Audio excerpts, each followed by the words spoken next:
La tête de Nicolás Maduro est mise à prix. Les États-Unis promettent 50 millions de dollars de primes pour l'arrestation du président vénézuélien. Today, the Department of Justice and State Department are announcing a historic $50 million reward for information leading to the arrest of Nicolás Maduro. Les États-Unis offrent 65 millions de dollars pour capturer Nicolás Maduro. Guerre contre la drogue ou guerre contre le pétrole. Imaginez une affiche wanted géante sur laquelle figure le visage d'un président en exercice. Pas un criminel ordinaire, non, un chef d'État souverain, toujours au pouvoir. Et maintenant, imaginez que cette affiche ne vienne pas d'un pays en guerre ou d'un groupe rebelle, mais des États-Unis d'Amérique. En mars 2025, les États-Unis ont annoncé une prime de 65 millions de dollars pour capturer Nicolás Maduro, président du Venezuela. Officiellement, il est accusé de narcotrafic, de corruption et de diriger un cartel nommé Cartel de Los Soles. Mais derrière cette affaire se cache une réalité bien plus stratégique, le pétrole. Car le Venezuela détient les plus grandes réserves prouvées du pétrole au monde. Et cela ne laisse personne indifférent, surtout pas les États-Unis. Alors, s'agit-il d'une véritable lutte contre la drogue ou d'un véritable épisode impérialiste comme en Irak en 2003?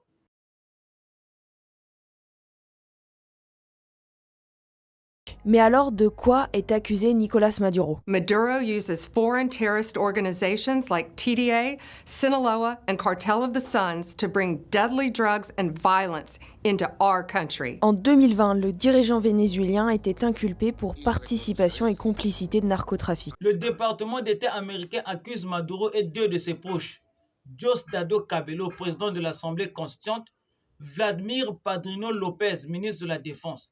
Les trois sont désignés comme dirigeants du cartel de Los Soles, un réseau criminel impliqué dans le trafic de cocaïne à grande échelle vers les États-Unis, l'Europe et l'Afrique. Nicolás Maduro and his co-defendants alleges a conspiracy involving an extremely violent terrorist organization known as the Revolutionary Armed Forces of Colombia, the FARC, and an effort to flood the United States with cocaine. La prime pour sa capture s'élevait alors à 15 millions de dollars.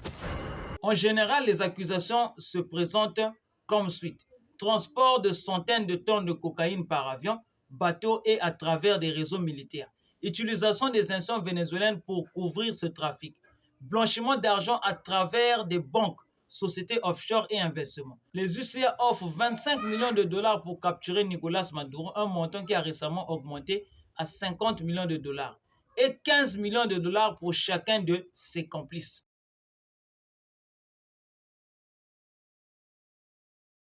Depuis son retour à la présidence des États-Unis, Donald Trump a relancé le bras de fer contre Maduro.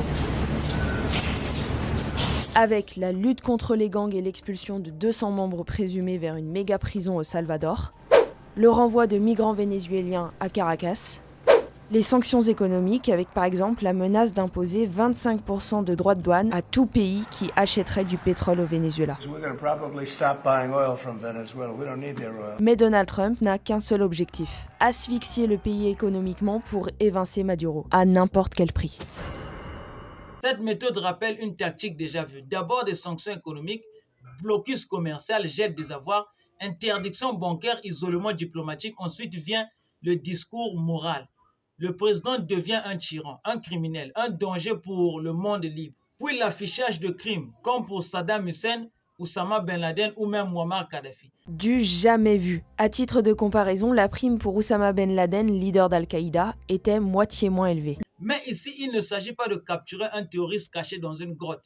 Il s'agit de faire tomber un gouvernement dans un pays riche en pétrole.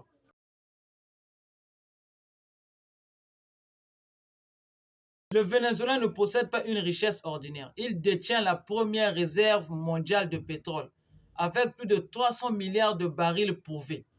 Pour comparaison, l'Arabie Saoudite possède 260 milliards, le Canada 170 milliards, l'Iran 155 milliards, l'Irak 145 milliards. Le pétrole vénézuélien est principalement du brut lourd, difficile à raffiner, mais extrêmement abondant. Jusqu'en 1998, les compagnies américaines y exploitent librement ces ressources. ExxonMobil, Chevron, ConocoPhillips. Mais avec Hugo Chavez, tout change. Nationalisation de la production, création de PDVSA, l'entreprise pétrolière nationale, hausse des taxes et contrôles étatiques, rapprochement avec la Chine, la Russie et l'Iran. Conséquence, les UCA perdent leur accès direct au pétrole vénézuélien. Et aujourd'hui, Maduro continue cette ligne de rupture.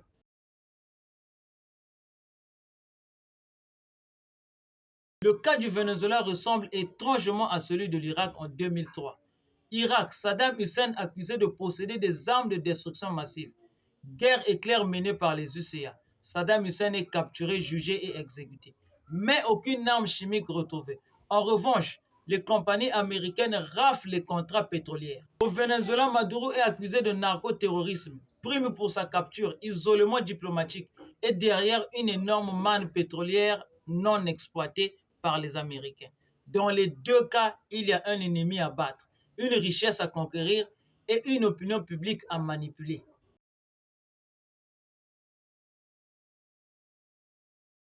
Le Venezuela n'est pas un pays isolé. Il est soutenu par des grandes puissances, la Russie, principal fournisseur militaire, la Chine qui a prêté des milliards en échange de pétrole, l'Iran allié dans l'anti-impérialisme. Ce soutien dérange Washington. Nous allons sans aucun doute répondre. La force armée nationale bolivarienne est préparée à cela. Et même si l'armée américaine est gigantesque, nous avons aussi des géants de notre côté. Les Russes sont là, les Chinois sont là, ils nous soutiendront à tout moment. Car en cas de chute du régime Maduro, les UCA pourraient reprendre le contrôle du pétrole, expulser l'influence russe et chinoise d'Amérique latine, faire du Venezuela une base énergétique des UCA. C'est une bataille de sphères d'influence, pas seulement une affaire criminelle.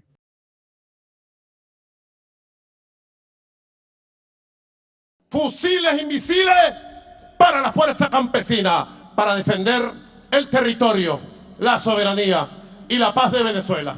Dans les médias occidentaux, Maduro est décrit comme un dictateur sanguinaire, un trafiquant de drogue, un tyran coupé de son peuple. Mais on oublie de rappeler que les élections de 2018 ont eu lieu, même si critiquées, que l'opposition est fragmentée, que les sanctions américaines ont exacerbé la pauvreté. En juillet 2024, Nicolás Maduro est réélu pour la 3e fois à la tête du pays. Mais le scrutin est entaché de soupçons de fraude électorale, alors que le dirigeant est fortement contesté depuis 10 ans, dans des manifestations souvent réprimées. Les États-Unis refusent de reconnaître cette élection. La prime pour l'arrestation de Maduro est une première fois augmentée. La guerre de l'image est centrale. Celui qui contrôle le récit contrôle l'histoire. Et pour beaucoup de citoyens occidentaux, l'idée que les UCA veulent libérer le peuple vénézuélien est plus acceptable que celle d'un pillage pétrolier.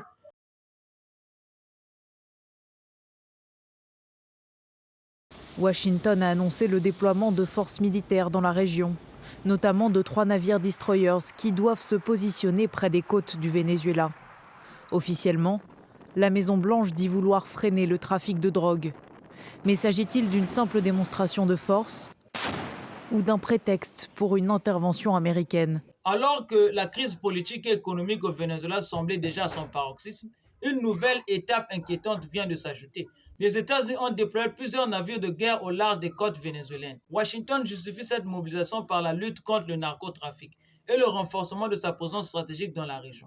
Mais pour Caracas, il s'agit d'une menace claire contre sa souveraineté, un signal fort que l'affrontement dépasse désormais le terrain diplomatique et économique pour toucher le domaine militaire. Le président Nicolás Maduro dénonce cette manœuvre comme une tentative d'intimidation visant à faire plier le peuple vénézuélien et à accélérer un éventuel changement de régime. Cette présence militaire massive dans la mer des Caraïbes ravive les souvenirs des opérations d'ingérence directe menées par Washington en Amérique latine au XXe siècle, où la force navale servait souvent de levier politique. Nicolás Maduro a réuni les figures les plus importantes du Venezuela, des responsables du gouvernement et de l'armée. Face à eux, il dénonce la pression américaine.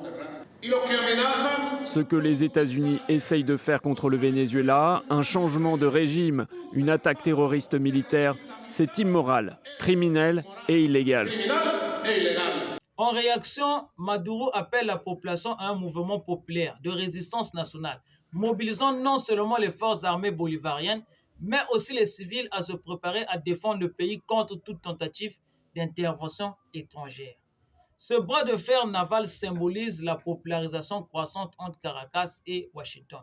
D'un côté, les sanctions économiques et la pression diplomatique, de l'autre, la menace militaire et la contre-offensive populaire. La situation fragilise encore davantage la stabilité régionale, car une escalade incontrôlée pourrait transformer le Venezuela en nouvel épicentre d'un conflit hémisphérique.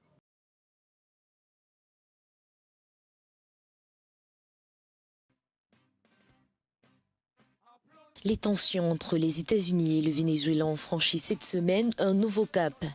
Jeudi, le président vénézuélien a appelé des millions de miliciens armés, des réservistes et même des civils à une grande mobilisation ce week-end pour faire face aux menaces des États-Unis. Une décision qui intervient après le déploiement des destroyers de la marine américaine dans les eaux caribéennes au large du Venezuela. Une mission qui, selon Washington, vise à mettre fin aux activités des cartels de la drogue.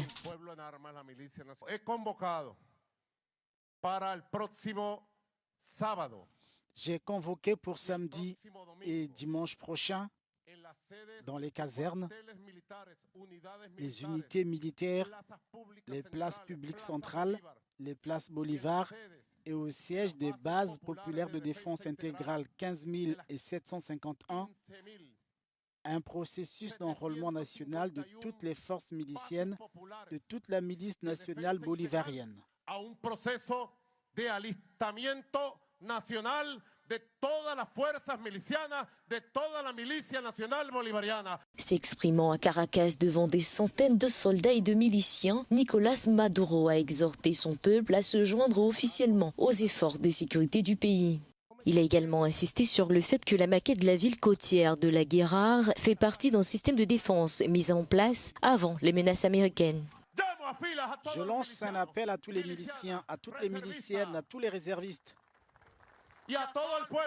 et à toutes les personnes qui veulent s'enrôler et rejoindre les rangs du grand plan national pour la souveraineté et la paix.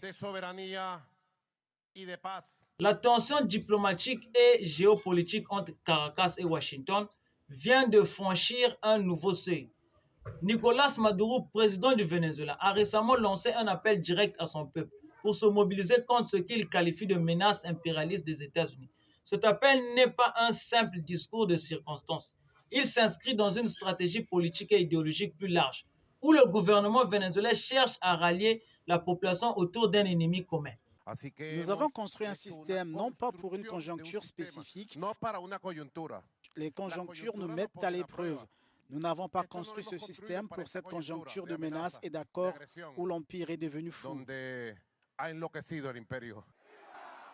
C'est la deuxième sortie du président Maduro en une semaine. Lundi, il avait annoncé la mobilisation de près de 5 000 millions de miliciens. Dans un contexte immédiat, les sanctions économiques imposées par Washington depuis plusieurs années ont considérablement affaibli l'économie vénézuélienne.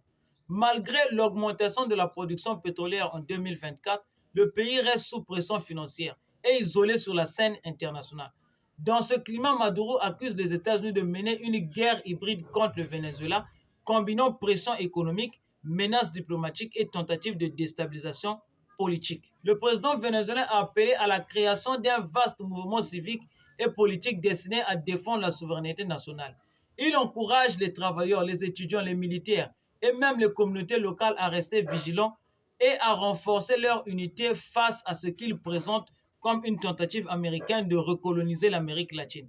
Maduro met ainsi en avant une rhétorique de résistance où la lutte contre l'impérialisme est assimilée à une défense de la dignité et de l'indépendance vénézuélienne. Cet appel s'appuie sur un héritage politique de Hugo Chavez, qui avait déjà bâti une idéologie bolivarienne anti-impérialiste. En invoquant la mémoire de Hugo Chavez et de Simón Bolívar, Maduro cherche à réactiver un sentiment de patriotisme révolutionnaire. Il ne s'agit pas seulement d'un affrontement économique ou politique, mais d'une lutte civilisationnelle contre une domination occidentale jugée abusive. L'appel de Maduro dépasse les frontières du Venezuela. Il vise également à fédérer les forces progressistes d'Amérique latine et des Caraïbes dans une dynamique anti-impérialiste. Plusieurs pays de la région déjà critiques envers la politique étrangère des États-Unis pourraient être influencés par cette mobilisation symbolique. En revanche, pour Washington, cette rhétorique renforce l'image d'un Venezuela hostile et justifie le maintien, voire le renforcement des sanctions. Cet appel populaire risque de renforcer la polarisation interne au Venezuela. D'un côté, les partisans du chavisme voient dans cette mobilisation un devoir patriotique. De l'autre côté, l'opposition y voit une manœuvre de Maduro pour détourner l'attention de la crise économique et sociale qui frappe le pays. Quoi qu'il en soit, cette nouvelle dynamique pourrait intensifier la confrontation entre Caracas et Washington, avec des répercussions majeures sur la stabilité de la région.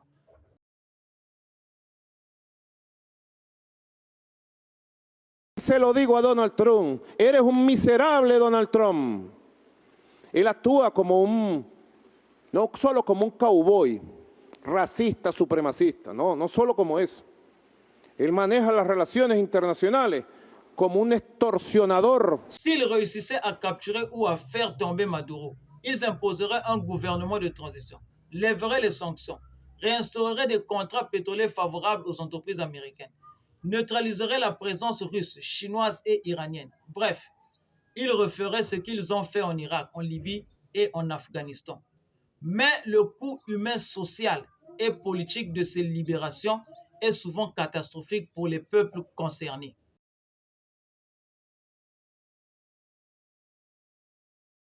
Les habitants de Caracas sont partagés. Je ne crois pas que ce soit vrai, parce qu'il n'y a vraiment aucune raison pour qu'ils nous envahissent.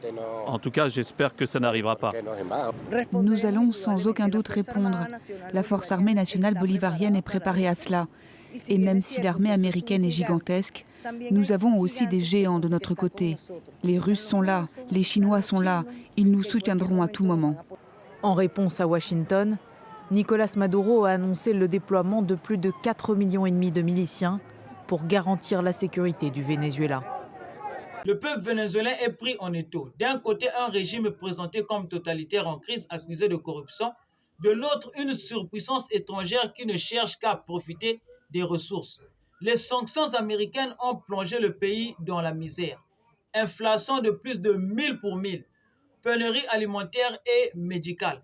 Exode de plus de 7 millions de Vénézuéliens. Mais changer de régime sous la menace ou pour l'extérieur ne garantit ni la démocratie ni le développement.